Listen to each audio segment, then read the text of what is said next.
Duha ka mga graduado gikan sa Cebu Institute of Medicine ang nanghawd sa Physician's Licensure Examination nga gipahigayon niadtong Agosto ning tuiga. Sila si Raymond Martin Ciali ug Debbie Rose Uy Taning C nga puros taga CIM sulod sa top 10 list sa board passers. Si Lee nakakuha og 89.58% samtang si Taning C nakakuha og 89.17%. Si Dr. Thelma Fernandez din sa Cebu Institute of Medicine ni padayag sa iyang kalipay humaning top sila si Lee ug Taning C.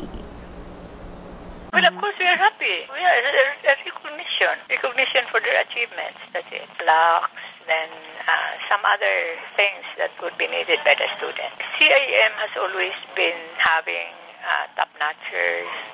For the past so many years, we have been having 100%, and we are not like the others who will be giving cars because we do not have that enough funds to give to our students. They know we will be having a mass on Monday. They would be coming over. Then, of course, I would be congratulating them.